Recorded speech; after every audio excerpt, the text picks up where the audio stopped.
खुद क्यों नहीं दीन को समझ रहे हो तुम? अगर तुम डॉक्टर बन सकते हो, इंजीनियर बन सकते हो, तुम घर बना सकते हो, तुम हर एक दुनिया का मुश्किल से मुश्किल काम कर सकते हो, लेकिन दीन कुरान जो कि पूरा का पूरा तुम्हारे सामने पड़ा हुआ है, उसको तुम ऊपर बस करके ऊपर रख रहे हो, मगर पढ़ नहीं रहे हो, समझ नहीं रहे हो। मुस्लिम कौम की आज जो तनज़्ज़ुल का सबसे बड़ा सबब है वो यही है कि उसने कुरान को यूं कर करके झाड़ पूछ करके अलमारी में रख दिया, वो पढ़ते नहीं है। इसी वजह से मुस्लिम कौम दिन ब दिन नीचे आती जा रही है और तरक्की के बजाय तनज़्ज़ुली होती जा रही है। लेकिन अब एक सवाल पैदा होता है कि तुमने कहा कि कुरान तुम्हारे सामने है, फिर तुम उसको खुद पढ़ क्यों नहीं रहे?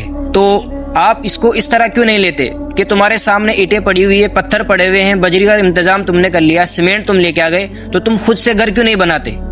घर बनवाना होता है तो तुम कारीगर के पास जाते हो, और तुमने भी माशाल्लाह थार ली है, उसमें कोई खराबी हो गई, कोई इंजन खराब हो गया तो तुम मैकेनिक के पास जाते हो। तुम्हारे सामने कार खड़ी हुई है, खुद क्यों तुम्हारी थार का इंजन ठीक क्यों नहीं कर लेते?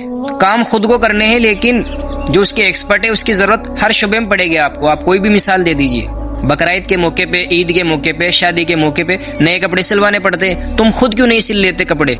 महीना डेढ़ महीना होते तुम्हारे बाल बड़े हो जाते, तुम खुद क्यों नहीं काट लेते तुम्हारे अपने बाल?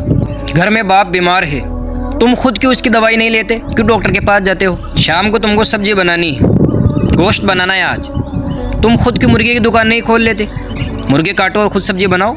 कहने का मकसद ये है कि काम तो खुद को ही करने हैं, लेकिन जो काम भी अपन को करना है तो उसमें उसके एक्सपर्ट के अपन मोहताज है। अल्लाह ताला ने इस दुनिया को ऐसा ही बनाया है, दारुल असबाब, असबाब को अपन को इख्तियार करना पड़ेगा। हथौड़े का काम सुनार भी करता है, लोहार भी करता है, लेकिन बात सोने की हो तो सुनार के पास जाओगे और लोहे की हो तो लोहार के पास जाओगे। तो इतनी बेसिक सा कॉन्सेप्ट तुम्हारे समझ में क्यों नहीं आता?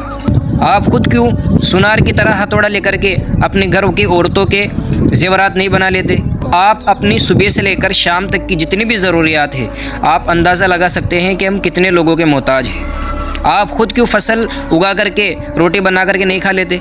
तो इस तरह की सैकड़ों मिसालें आपको मिल जाएगी कि जिसमें हम उसके ज़्यादा जानने वाले के अपन मोहताज हैं। तो सिर्फ आप दीन सीखने में मोहताज नहीं है किसी के। दीन की जब बात आती है तो आप खुद से पढ़ेंगे और फिर गलतियाँ भी करेंगे, कभी आयत का तर्जमा गलत करेंगे, कभी मनसूख हदीस को बयान कर देंगे। तो मेरे भाई, उलमा पर तनकीद करना आसान है, आप खुद दीन के काम में लगेंगे जब आपको पता लगेगा कि कैसे काम होता है, किस तरह कड़वी कसली सुननी पड़ती है। ये चल क्या रहा है? ये कौन से दीन की बात हो रही है? हाँ भाई, मुझे भी समझ में नहीं आ रहा है कि ये कौन से दीन की बात हो रही है।